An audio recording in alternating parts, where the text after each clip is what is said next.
Bismillahirrahmanirrahim. Assalamualaikum warahmatullahi wabarakatuh.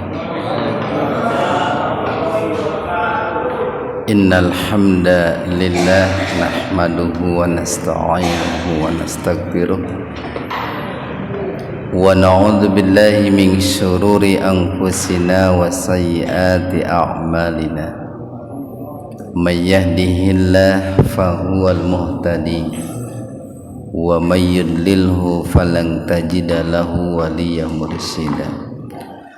Asyhadu an la ilaha illallah wahdahu la syarikalah wa asyhadu anna Muhammadan abduhu wa rasuluh, amma ba'd.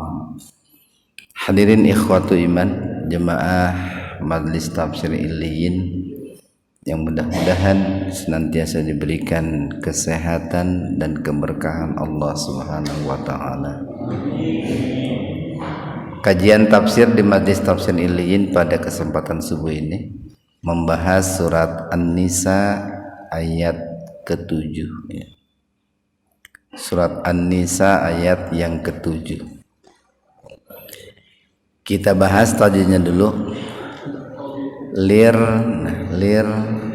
alif lam samsiyah tarkik ya, atau idgham samsiyah tarkik.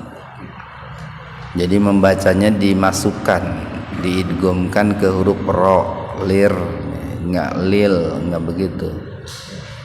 Asalnya itu lam alif lam ro, lir. Nah, kemudian ro-nya dibaca tarkik, lir. Rija mad tabi'i alif, nasi mad tabi'i ya, bum idgham bi gunnah. Ini terlebih-lebih huruf idgham bi gunnahnya mim nih. Mim itu kan gunnah, dimasukkan ke mim dengan mendengung, bum mim, nah, itu gunnah. Asalnya itu begini, mim nun mim itu Pak. Asalnya itu min ma gitu. Nunnya dihilangkan diganti dengan tasdid. Jadi mim ma matabi alif tarokal idhar komariya atau alif lam komariya. Kebalikan dari idgham samsiyah. Wa mad badal lida mad tabi'i alif wal alif lam qamariyah atau idhar qamariyah aqna qalqalah sugur, huruf qaf yang sukun di tengah-tengah kata, di tengah kata dan di tengah kalimat gitu. Aqrabu mantabi wawu walin idgham bi gunnah. Asalnya itu lam alif lam nun, cuman alifnya dihilangkan. Terlebih-lebih ini huruf idgham huruf alif lam samsiyahnya itu gunnah.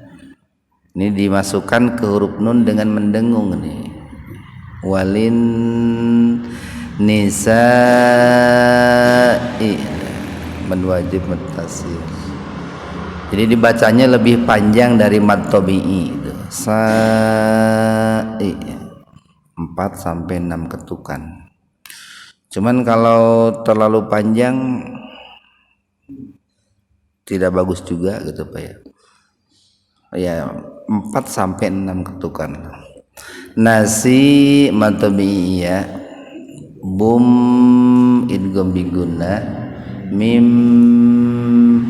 gunnah ma matabi alif tarokal alif lam qamariyah wa mad badal lida matabi alif. Mad badal dengan matabi alif itu hampir sama. Wal alif lam qamariyah aqna qalqalah sugro mim gunnah ma matabi alif qalla minhu nun mati ketemu dengan ha idhar khalqi, jadi dibaca jelas di tenggorokan, tapi karena ini sebetulnya asalnya terpisah Pak, min kemudian domir hu gitu. Ini ada dua huruf, satu huruf min disebutnya harfu jar, kemudian domir hu asalnya terpisah kemudian disambung gitu. Makanya membaca idharnya itu sepintas aja, min hu, nggak usah min hu, nggak usah begitu. Au mad lain kathur kalau mau berhenti di situ ro-nya disukunkan. Nasi matabiyya bam idgham biguna, fathatain ketemu mim, jadi dimasukkan ke mim dan alifnya diabaikan saja. Mafru mantabi wawu bo mad iwan. Ikhwanu fiddin arsadakumullah, An-Nisa ayat yang ketujuh ini bicara seputar ini, seputar pembagian harta waris itu ya. Walaupun di sini awalnya ulama beda pendapat gitu ya, atau ulama beda pendapat. Pertama ada yang mengatakan ini bicara tentang waris gitu. Yang kedua ada yang mengatakan ini bicara tentang wasiat gitu Pak. Dan kalau bicara tentang wasiat itu ada wasiat yang berkaitan dengan hal-hal yang sifatnya fisik duniawi, ada wasiat yang berkaitan dengan hal-hal yang sifatnya ucapan atau perilaku.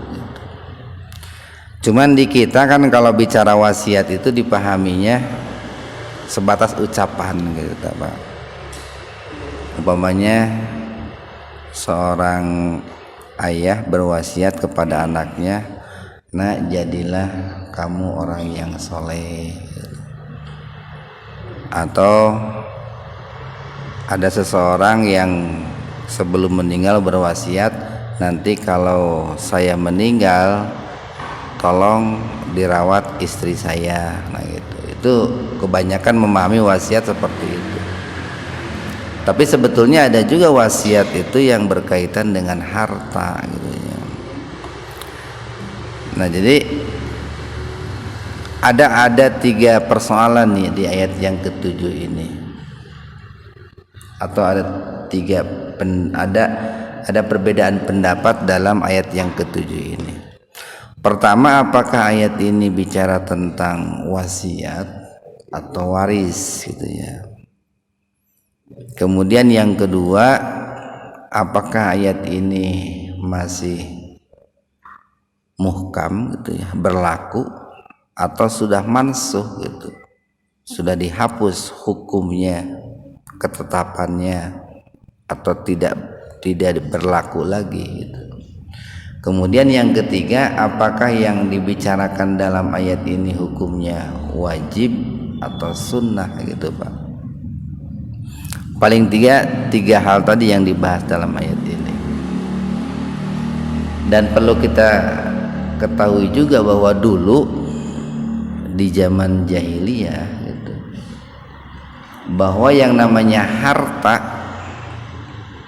jadi seseorang itu mendapatkan harta itu manakala mereka itu memiliki kekuatan gitu, memiliki kemampuan untuk mengangkat senjata, untuk berperang, ataupun untuk mencari nafkah gitu Pak, atau minim-minimnya punya kemampuan untuk melindungi diri dari serangan musuh gitu. Nah orang seperti itu baru mereka itu mendapatkan katakanlah harta warisan ataupun wasiat gitu. Sementara orang-orang yang lemah itu tidak mendapatkan warisan, tidak mendapatkan harta. Nah, siapa orang yang lemah itu? Katakanlah anak kecil.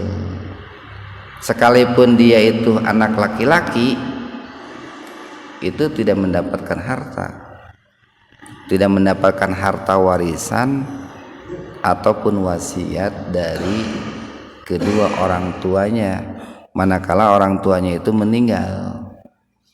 Kalau anak kecil sekalipun laki-laki, terlebih-lebih yang namanya perempuan itu jangankan kecil, sekalipun sudah dewasa, sekalipun sudah berkeluarga, itu tidak mendapatkan harta warisan dari orang tuanya.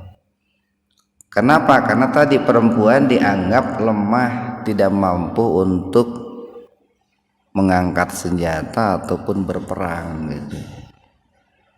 Sehingga kalau kita lihat nih asbabun nuzul, sebab-sebab turunnya ayat yang ke-7 ini, itu dikisahkan bahwa ada seorang istri atau seorang perempuan yang namanya itu Ummu Kuhah. Ummu Kuhah itu ditinggalkan wafat oleh suaminya, dan suaminya itu merupakan salah satu yang gugur sebagai syuhada dalam perang Uhud itu. Dalam perang Uhud itu suaminya gugur. Nah, ketika suaminya itu meninggal, Ummu Kuhah ini memiliki 2 orang putri, atau suaminya itu meninggalkan 2 orang putri dan meninggalkan juga harta. Nah, waktu itu 2 orang putrinya itu tidak mendapatkan harta warisan, dilarang oleh paman-pamannya gitu. Jadi karena anaknya itu 2 orang putri, maka hartanya itu diambil oleh paman-pamannya semuanya, sementara anak perempuan yang 2 itu tidak mendapatkan bagian. Nah, maka Ummu Kuhah itu melapor kepada Rasulullah sallallahu alaihi wasallam. Nah, ketika Ummu Kuhah melapor, Rasulullah itu nggak langsung menjawab gitu, Pak. Sekalipun beliau itu sebagai seorang nabi, seorang rasul, kalau memang belum pernah ada jawaban dari Allah atau belum pernah diberitakan oleh Allah, Rasul itu nanya dulu gitu, Pak. Rasul itu biasanya bertahanus itu di Gua Hiro itu, meminta petunjuk kepada Allah Subhanahu wa taala. Atau kadang tidak di Gua Hiro juga. Tapi Rasulullah bertanya kepada Allah, "Ya Allah, bagaimana untuk menjawab pertanyaan ini?" Maka turunlah ayat ini nih. Jadi dengan pertanyaan Ummu Kuhah tadi, Allah menurunkan surat An-Nisa ayat 7. Allah mengatakan lirrijali, untuk anak laki-laki gitu, Pak. Nasibun, nasib sudah jadi bahasa kita, Pak. Nasibun itu ada bagian, ada takaran, ada jatah gitu. Geus nasib we teh geus bagian gitu. Jadi untuk anak laki-laki nasibun ada bagian. Kalau disebut bagian kan bukan semuanya, Pak. Udah kelihatan dari katanya pun bagian gitu. Cuman nanti kata bagian itu ditambah dengan imbuhan sebagian kan gitu. Asalnya kan bagian itu. Jadi untuk anak laki-laki itu ada bagian, sekalipun anak laki-laki itu masih kecil gitu, Pak. Mimma, min dari ma apa gitu. Jadi mimma dari apa, maksudnya dari harta warisan, dari harta peninggalan atau dari harta pusaka. Taroka yang ditinggalkan al-walidan, kedua orang tuanya. Maksudnya di sini adalah orang tua biologis, Pak. Bukan orang tua non biologis.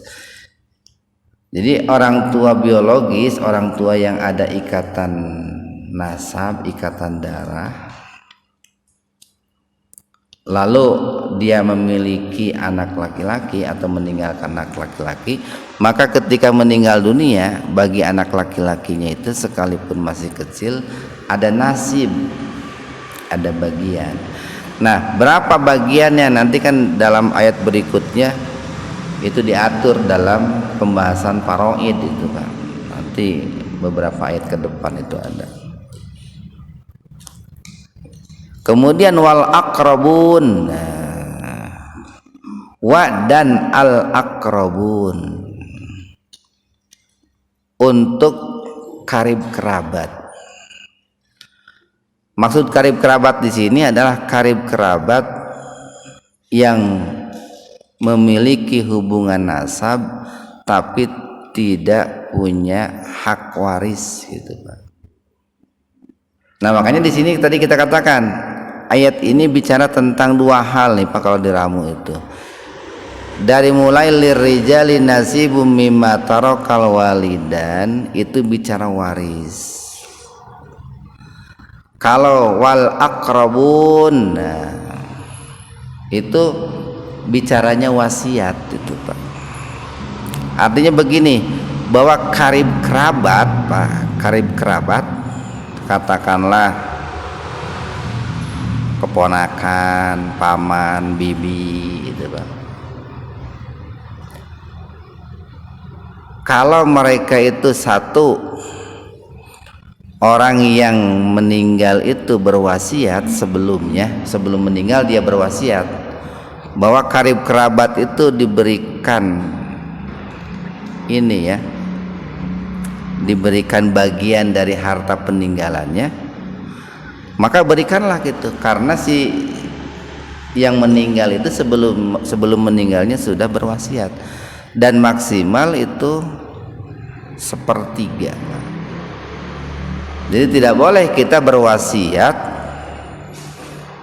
untuk memberikan harta lebih dari 1/3. Ini kita Masjid Al-Muhajirin nih sedang mau membangun madrasah. Sekalian pemberitahuan saja nih. Lalu bapak-bapak punya harta gitu, banyak gitu. Kemudian bapak itu mau berwasiat kepada ahli waris, tolong nanti wakafkan harta bapak separuh ke Masjid Al-Muhajirin untuk bangun madrasah. Itu nggak boleh itu, Pak. Maksimal 1/3, paling banyak 1/3, nggak boleh sampai setengahnya, apalagi 2/3, apalagi semuanya nggak boleh. Wah, si eta mani bager, lain bager, tengarti gitu, gitu. Tengarti, sabca Quran lain gitu, siga bager tapi tengarti gitu. Jadi maksimal 1/3. Kenapa? Kan nanti itu dalam ayat berikutnya, kamu jangan meninggalkan keturunan dalam keadaan lemah. Nah itu, Pak, nanti itu di ayat yang ke-9 tuh. Jadi khawatir kalau semuanya diwasiatkan, diwakafkan, kayak kumaha anak istri eta lamun jadi pengemis gitu, Pak. Harus berpikir ke situ juga gitu. Nah, itu luar biasanya agama Islam itu di situ, Pak. Sekalipun menganjurkan untuk zakat, infak, sedekah, wakaf, nah, itu ada aturannya. Itu yang pertama. Kemudian yang kedua nih, ketika pembagian waris nih, ketika pembagian waris kemudian kerabat itu hadir, Pak, tapi dia sebetulnya nggak mendapatkan harta warisan gitu, dengan sebab-sebab tertentu lah, cuman hadir di situ pas pembagian warisan teh, ayah mamang, ayah bibi gitu banyak, cuman dia terhalang katakanlah oleh anak laki-laki untuk mendapatkan warisan, cuman menyaksikan pas pembagian warisan itu. dianjurkan, nah ini dianjurkan untuk diberikan bagian dari harta warisan itu, tetapi ukurannya yang ngaranna ge nemun bahasa kita manaonnya uang kadede, uang kanyaah, uang denger lah muncul preman mah gitu. Uang dengerna mana gitu tah Pak. Manya ayeuna ahli waris ngabagikeun hartanya ratusan juta miliaran. Ai paman jeung bibina anu milu duduk di dinya canukul teu dibere 100.000 acan gitu Pak. Nah eta kan kadang makanya nih Ibnu Abbas mengatakan ayat ini adalah yang sering terlupakan gitu. Kata al-aqrabun ini sering terlupakan gitu. Jadi barangkali pas pembagian waris itu ada yang hadir di antara kerabat kita, ya dikasih lah. Bagusnya dikasih, walaupun tidak wajib juga Pak. Kalau nggak dikasih nggak dosa juga, nganteng teuingeun we gitu. Asa tega-tega teuingnya. Ai batur menang duit si ieu, nu anak laki-laki 2 miliar, nu anak perempuan 1 miliar.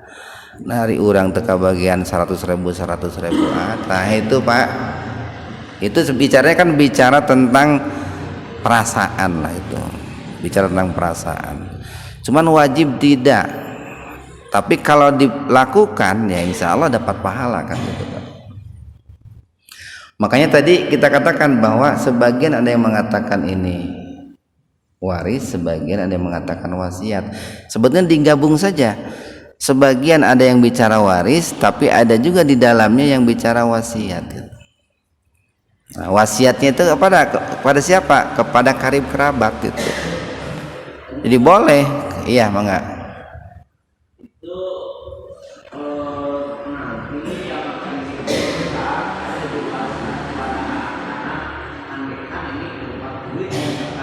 Iya.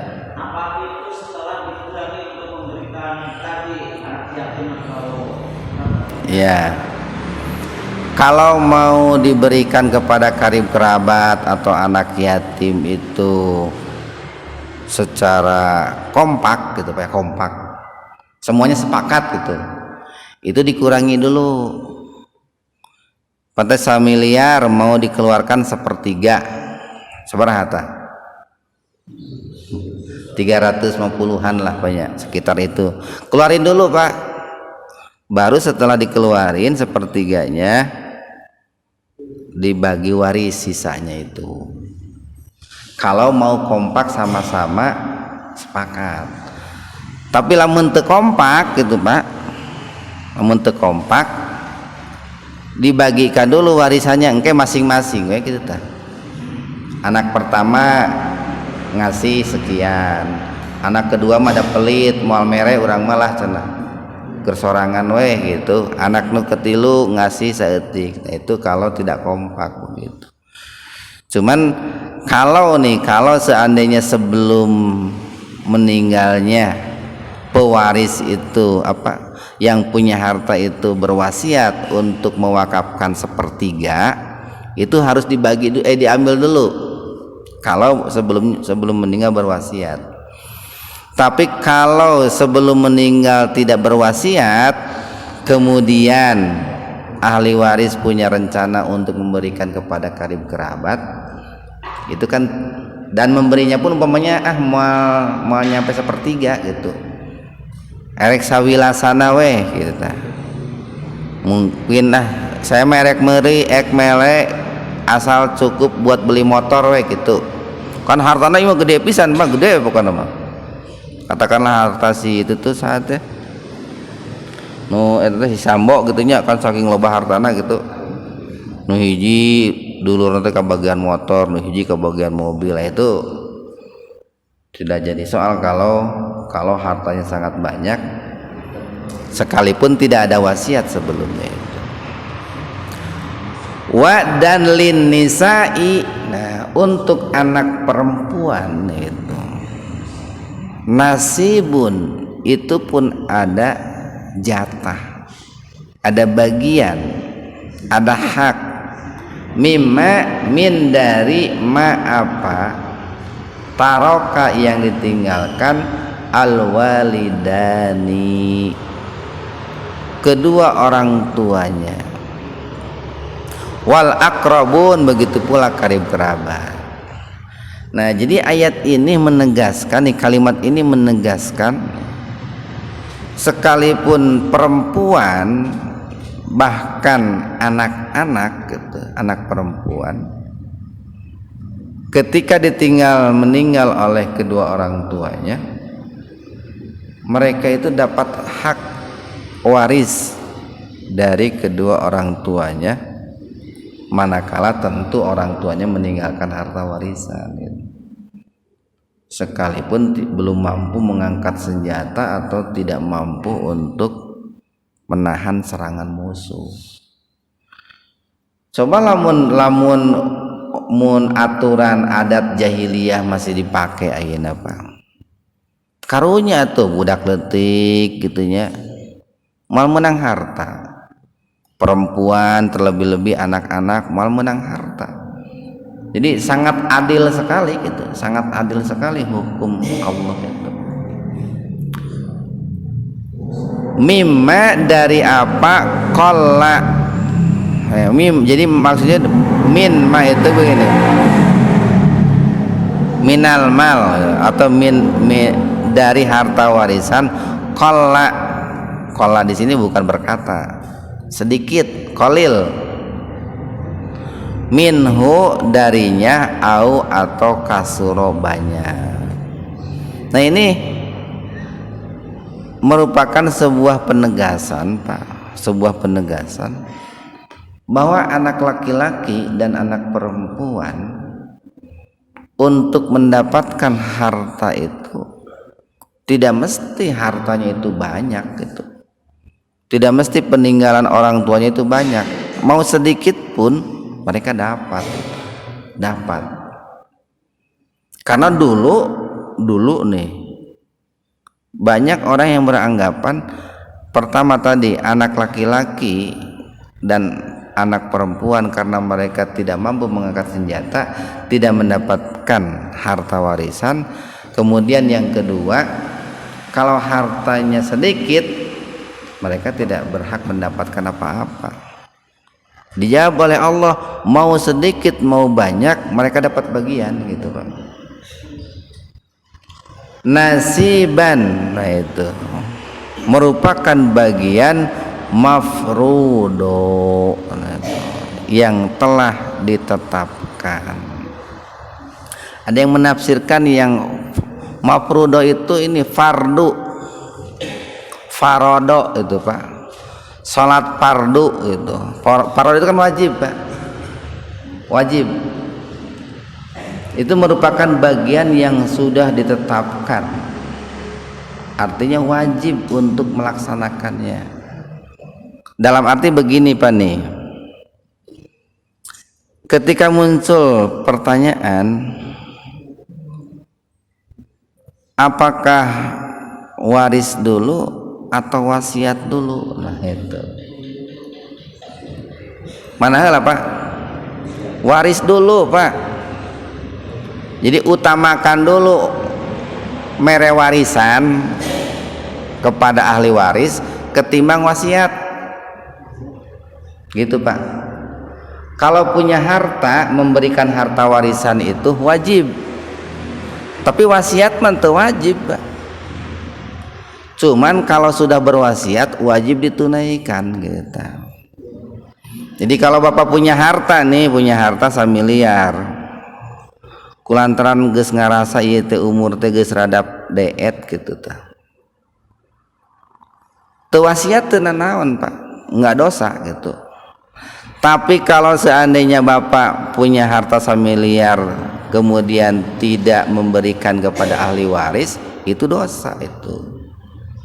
Makanya jika ada nih dua perbedaan, yang satu pengen mewariskan, yang satu pengen mewasiatkan, bahasa kita mah mewakafkan lah gitu. Mana yang, kalau perbedaan nih Pak, mana yang didahulukan? Waris dulu.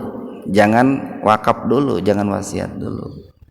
Kalau terjadi perbedaan. Kalau tidak ada perbedaan mah di keluarga, ya bagusnya dua-duanya. 2/3 untuk harta warisan, 1/3 untuk diwakafkan atau diwasiatkan. Maksimal 1/3 itu maksimal. Minimalnya tidak jadi soal. Termasuk hibah, Pak, hibah. Hibah itu maksimal 1/3. Biasanya begini nih, hibah itu diantara kasusnya itu begini. Orang tua punya anak, katakanlah 2. Yang satu anak laki-laki, yang satu anak perempuan. Lalu karena saking sayangnya sama anak perempuan, dan nanti ketika orang tuanya meninggal dia pun dapat separuh dari anak laki-laki, boleh orang tuanya memberikan hibah. Dan hibah itu maksimal 1/3. Umpamanya erek merek kasih neng mah hibah sekian, nanti pas pembagian warisan dia mah dapatnya sedikit. Itu nggak apa-apa, Pak. Atau nih umpamanya nih ada orang punya anak tuh perempuan semuanya, Pak, nggak punya laki-laki. Kalau punya anak perempuan semuanya, nanti kan ada ahli waris yang lain, Pak. Pamannya dapat, bibinya dapat, ketika meninggal itu begitu. Jadi warisannya nggak diberikan kepada anak perempuan semua, ada ahli waris yang lain yang dapat. Nah, ieu nya cenah harta teh ya. Ya si emang si bibi meunang kumaha nya. Bagusnya itu kalau mun nyaah teuing gitu pa nya mun embung kadahar ku batur gede-gede teuing dihibahkeun heula ka budak, Pak. Walaupun ini sebetulnya kurang bagus itu ya. Itu menunjukkan pelit kan sebetulnya. Jadi dihibahkan dulu ke anak. Nak nih, sebelum ayah meninggal bapak hibahkan dulu 1/3 kepada kalian. Tapi 1/3 itu lain masing-masing 1/3 kalau anaknya 2 dibagi 2 gitu, Pak. Nanti pas ayahnya meninggal, pas pembagian waris dapat lagi. Cuman yang dapat bukan hanya anaknya, tapi paman, bibi, yang lain-lainnya pun yang mendapatkan warisan itu dapat gitu. Atau biasanya kalau anaknya perempuan semua, itu orang tuanya itu nyekolahkan sing laluhur gitu, Pak. Makalan ilmu lah gitu. Daripada engke harta warisannya jadi parebut gitu tanya, ku mamang, ku bibi dan lain sebagainya, dibekalan ilmu sakolahkeun sing kalaluhur nebikeun kabeak hartana teh, Pak, gitu. Begitu meninggal geus habis hartana mah parebut. Tah biasa kitu ngantong sampai kieu. Yang banyak muncul persoalan di masyarakat itu begini, anaknya perempuan semua gitu. Lalu ketika meninggal dunia itu ahli waris seperti paman, bibi itu tidak diberikan bagian, padahal mereka berhak untuk mendapatkan bagian. Nah, itu yang jadi persoalan itu di masyarakat banyak begitu. Kita lanjutkan nih. Satu ayat lagi, wa idza, dan apabila hadoro hadir al-qismah itu pembagian, dan di saat pembagian itu hadir, maksudnya di saat pembagian warisan itu hadir siapa? Ulul qurba. Yang tadi itu, Pak, al-aqrabun tuh. Kalau di ayat yang ke-7 al-aqrabun, karib kerabat, ayah keponakan, ayah paman, ayah bibi, ayah uwa gitu banyak.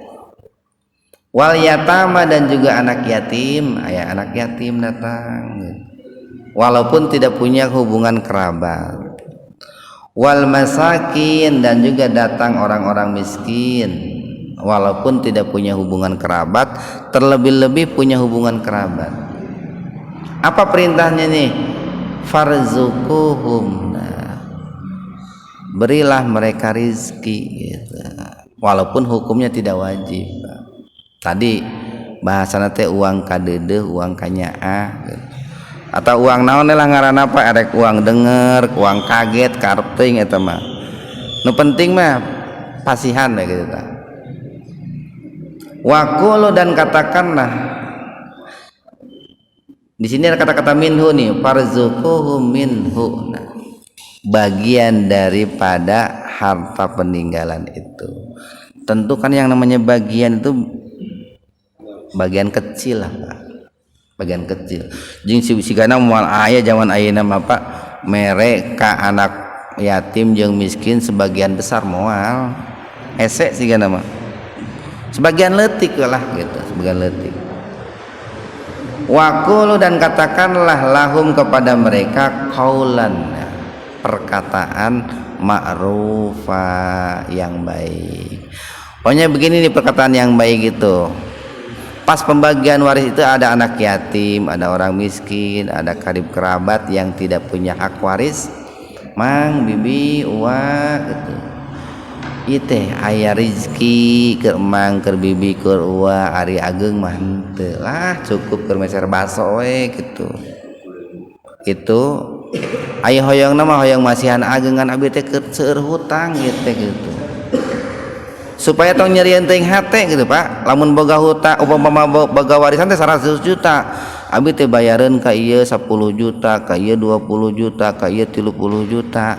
Wayahna we nyamang kabagian sakieu yeuh gitu tah gitu. Itu adalah perkataan untuk menghibur Pak. Perkataan untuk menghibur biar orang-orang yang datang pas pembagian waris, sekalipun mereka itu mendapatkan pemberiannya itu sedikit, itu terhibur. Tidak diberi pun tidak dosa, ngan kaciri pisan peditna gitu. Ayo wajib bantu kan pelit gitu Pak. Nah mudah-mudahan ada manfaatnya untuk kita semua. Subhanakallahumma bihamdika asyhadu an la ilaha illa anta astaghfiruka wa atubu ilaik. Assalamualaikum warahmatullahi wabarakatuh.